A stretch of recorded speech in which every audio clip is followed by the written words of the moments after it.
देखिए, मैंने पहले बताया कि हमारी आस्था के साथ जो खिलवाड़ करेगा उसको किसी भी हालत में बर्दाश्त नहीं किया जाएगा। हम सभी धर्मों का सम्मान करते हैं, हम सभी का सम्मान करते हैं, तो हमारे भी धर्म का सम्मान लोगों को करना पड़ेगा।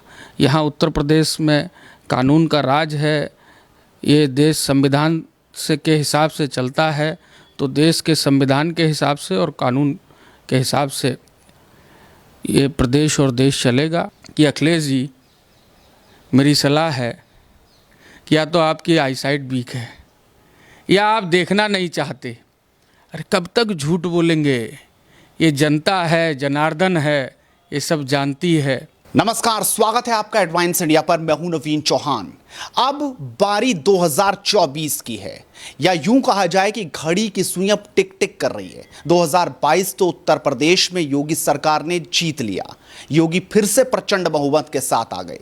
लेकिन 24 में क्या होगा? अब लगातार भ्रमण है, मंत्रियों को जिम्मेदारी है और लगातार वो जनता के बीच जा रहे हैं। इस वक्त हमारे साथ उत्तर प्रदेश में राज्य मंत्री संजय सिंह गंगवार जी हैं, जिनको गन्ने की जिम्मेदारी दी है सरकार ने, और उन्हीं से आज बातचीत करेंगे कि आखिरकार कैसा कुछ हो रहा है, 24 की तैयारी कैसी है, गन्ने पे इस बार क्या हुआ। क्योंकि पश्चिम में गन्ना बेल्ट बोला जाता है, लगातार किसान सिर्फ गन्ने पर हल्ला मचाता है, तो इस बार क्या उनकी नाराजगी दूर हुई? क्या किसान एक बड़ा मुद्दा रहेगा? इसी पर संजय जी, बहुत स्वागत है आपका हेडलाइंस इंडिया पर। वैसे तो आपके क्षेत्र में आपको संजय भैया बुलाते हैं, अब आपको क्या दिखाई दे रहा है? अब तो 24 की लड़ाई हो रही है। इधर अखिलेश तो कह रहे हैं कि सिर्फ अब 399 दिन बच गए, अब उनके पास कुछ है नहीं और जाने का वक्त आ गया मोदी सरकार का। उन्होंने तो साफ तौर पर हल्ला बोल दिया।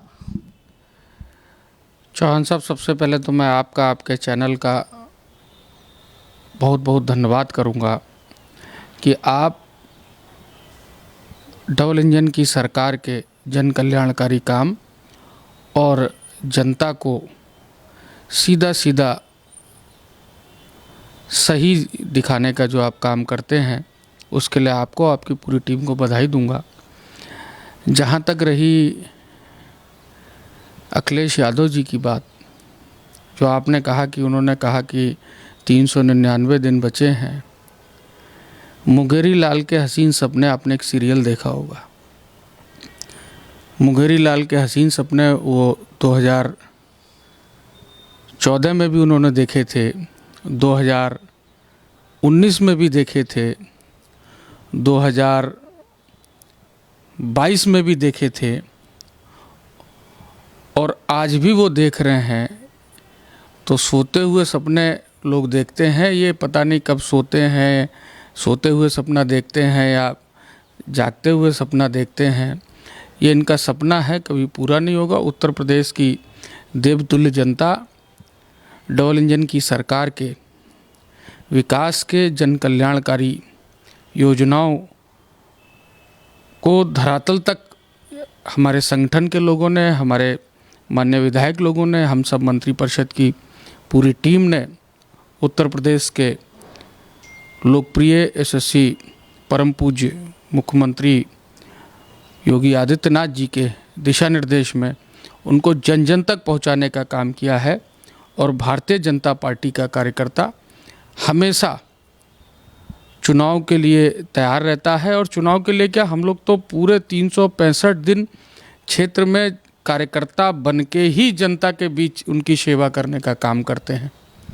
लेकिन बात गन्ने की भी होनी चाहिए।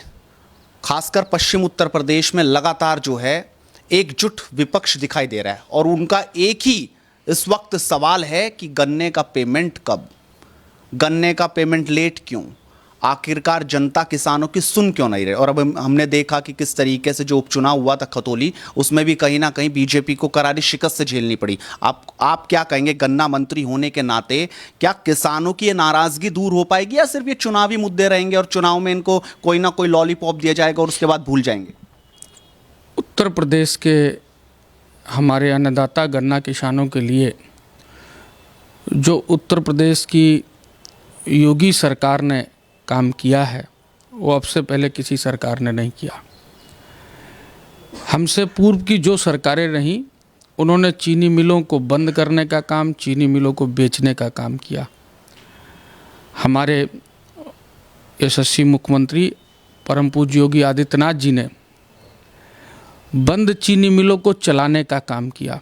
तो जब चीनी मिल चलती है तो गन्ना किसान का फ़ायदा होता है, गन्ने का भुगतान होता है।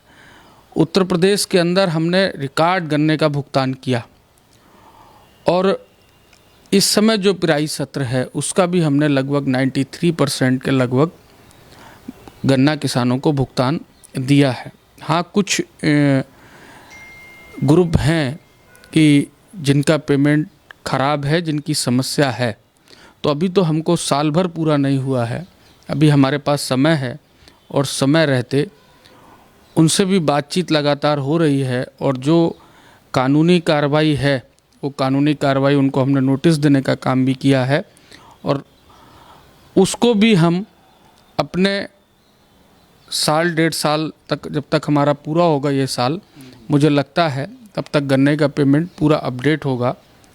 और ये समस्या आज की नहीं है, ये समस्या पैदा ही समाजवादी पार्टी की सरकार में हुई थी। आज जो गन्ना किसान को भुगतान मिल रहा है, आप उस समय का आंकड़ा निकाल के देखिए और आज का आंकड़ा देखिए। उस समय पे गन्ना किसान, जो छोटा गन्ना किसान होता था या बड़ा गन्ना किसान होता था, उसका गन्ना तो नहीं तुलता था, लेकिन गन्ने के दलालों का गन्ना ज़रूर तोला जाता था। गन्ना किसान का औने पौने रेट में गन्ना दलालों को देते थे। हमारी सरकार ने एक अभियान चला करके गन्ना किसानों के जो दलाल थे, जो गन्ने की दलाली करते थे, उनकी दलाली, उन दलालों की कमर तोड़ने का काम किया। आज तकनीकी के माध्यम से पर्ची गन्ना किसान, हमने स्मार्ट गन्ना किसान बनाने का काम किया। उनके मोबाइल पे आती है और वो पर्ची मोबाइल की लेकर के जब गन्ना क्रय केंद्र पे जाते हैं तो उनका गन्ना तुलता है। किसान इस मामले में तो आपकी तारीफ कर रहा है कि आपने तकनीकी के आधार पे किसानों को जोड़ा, लेकिन सवाल यह है कि शामली की कुछ मील हुई, सहारनपुर की कुछ मील हुई, जिनकी आप बात कर रहे हैं, ये सरकार से डरती नहीं या सरकार के चाबुक में वो दम नहीं जो इन्हें डरा पाए? कहाँ मजबूरी आपको दिखाई दे रही है कि वहां से उनको पेमेंट जल्द से जल्द मिल पाए? ये कहाँ मजबूरी है मंत्री? मजबूरी नहीं है और सरकार का उद्योगपति को डर नहीं होना चाहिए। एक अच्छा तालमेल सरकार और उद्योगपति के बीच होना चाहिए। गन्ना किसान और शुगर मिल, ये दोनों एक दूसरे के पूरक हैं। गन्ना पैदा करेंगे, मिल नहीं चलेगी, मिल बंद होगी, तब समस्या है। और अगर जब तक दोनों का तालमेल नहीं होगा तब तक ये इस व्यवस्था को सुधारा नहीं जा सकता था। हमने शुगर इंडस्ट्री वालों का और गन्ना किसानों का बढ़िया तालमेल बनवाया और मैं मानता हूँ, मैंने ये बात मानी कि कुछ ऐसी ग्रुप हैं, मैं उनका नाम लेना नहीं चाहता, कि ऐसे कुछ ग्रुप हैं कि की व्यवस्था अभी ठीक नहीं है।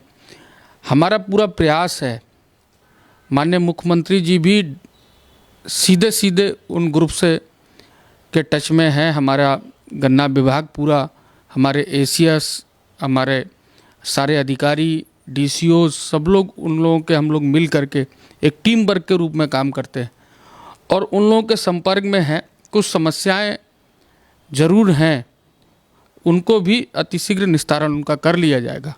और जहाँ तक लोकसभा चुनाव की बात है, एक एक गन्ना किसान कमल के फूल को वोट देगा, ऐसा मेरा विश्वास है। अभी हम देख रहे हैं कि मुख्यमंत्री लगातार तमाम प्रदेशों में जा रहे हैं। मुंबई गई, हैदराबाद गए, जो ओवैसी का गढ़ माना जाता है, वहाँ से वो बिजनेस ला रहे हैं।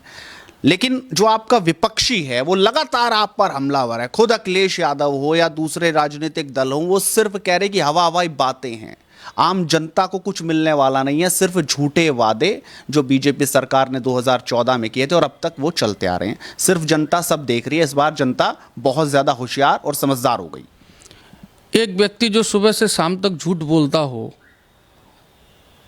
उसकी मेंटलिटी ऐसी हो जाती है, उसको झूठ के अलावा कुछ सही बात भी झूठ दिखती है।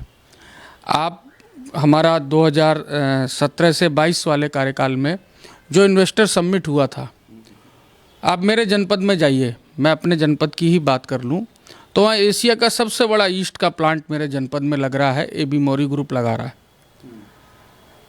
1400 करोड़ का निवेश तो मेरे जनपद में पिछले इन्वेस्टर समिट में माननीय मुख्यमंत्री जी ने एक इंडस्ट्री वाले को वहाँ उनकी मिल लगनी शुरू हो गई है। मैं तो समाजवादी साथियों को न्योता देता हूँ कि आएँ और मेरे जनपद में आकर के देखें। उनके वहाँ 4 मेरे जनपद में विधायक रहे हैं, मंडल में भी सपा के एक टाइम पे विधायक रहे हैं। विकास को जाकर के देखें और जहाँ तक प्रदेश हित की और देश हित की बात हो तो जो अच्छे काम हुए उनकी भी हमको चर्चा करनी चाहिए। तो जो आज निवेश आ रहा है, ये निवेश उत्तर प्रदेश के यशस्वी मुख्यमंत्री योगी आदित्यनाथ जी की कानून व्यवस्था और जो प्रदेश से गुंडों का पलायन, प्रदेश के अंदर एक अच्छा माहौल वातावरण, इस सब के लिए को देख करके आज देश ही नहीं दुनिया के सारे उद्योगपति उत्तर प्रदेश की तरफ आस लगाए बैठे हैं। और मैं इसके लिए अपने प्रदेश के मुखिया, हम सबके नेता परम पूज्य योगी आदित्यनाथ जी को बधाई दूंगा कि उन्होंने उस प्रदेश की बिगड़ी हुई कानून व्यवस्था को पटरी पर लाए। जो उद्योगपति यहाँ से अपना उद्योग उखाड़ करके ले गए, समेट करके ले गए, वो उद्योगपति आज पुनः वापस यहाँ उत्तर प्रदेश के अंदर आ रहे हैं। और मैं आपके चैनल के माध्यम से कहना चाहूँगा कि अखिलेश जी, मेरी सलाह है कि या तो आपकी आईसाइट वीक है या आप देखना नहीं चाहते। अरे कब तक झूठ बोलेंगे? ये जनता है, जनार्दन है, ये सब जानती है। आपके झूठ में, आपके इस फरेब में कोई फंसने वाला नहीं है। अब ये उत्तर प्रदेश की जनता केवल और केवल डबल इंजन की सरकार के माननीय प्रधानमंत्री जी और माननीय मुख्यमंत्री जी की जन कल्याणकारी योजना, कानून व्यवस्था और सबका साथ, सबका विकास, सबका विश्वास और सबके प्रयास, इस मंत्र को लेकर के अमन चैन से इस प्रदेश और देश में उन्होंने जीने की आदत डाली हुई है। आप देखिए, कानून व्यवस्था की अगर हम चर्चा करें तो 5 साल 10 महीने की सरकार में लगभग पूरे प्रदेश में कहीं एक भी हिंदू मुस्लिम झगड़ा हो, बताइए। समाजवादी पार्टी की सरकार में कितने झगड़े हुए, ये मुझे बताने की आवश्यकता नहीं है, आप तो पत्रकार मित्र हैं, आपको पता होंगे। और हमने कहीं कोई भेदभाव नहीं किया। हमने अगर हिंदू को, रामलाल को अगर प्रधानमंत्री आवास दिया तो हमने रहीम को भी प्रधानमंत्री आवास दिया। हमने अगर सड़क बनवाई हिंदू के गांव में तो सड़क दूसरे धर्म के जो लोग हैं उनके गांव में भी बनवाई। सबको साथ लेकर के चलने का काम हमारी सरकार ने किया। लेकिन इन लोगों ने, समाजवादियों ने, ये कहते हैं समाजवादी पार्टी, इनको समाजवाद की ढंग से परिभाषा नहीं पता, इनको नहीं पता समाजवाद क्या होता है। इन्होंने कब्रिस्तान की बाउंड्री करवाई। हमें दिक्कत नहीं है कि आपने कब्रिस्तान की बाउंड्री क्यों करवाई, लेकिन अगर शमशान घाट की भी बाउंड्री करा देते, शमशान घाट का भी सौंदर्यीकरण करा देते तो कुछ इनके ऊपर फर्क नहीं पड़ता था। लेकिन इनको हिंदू और मुस्लिम को बांटना है, इस प्रदेश को बांटना है। तो ये प्रदेश की जनता इस तरह की राजनीति से ऊब चुकी है। अब लोग उस पुराने टाइम को फिर से आ रहे हैं कि मुस्लिम लोग, आपने देखा होगा, आपके बड़े जो होंगे, कि जब हमारी होली और दीपावली आती थी तो हिंदू मुस्लिम मिल करके सब साथ त्यौहार मनाते थे। और जब ईद आती थी तो हमारे हिंदू लोग उनके यहाँ ईद मिलने जाते थे।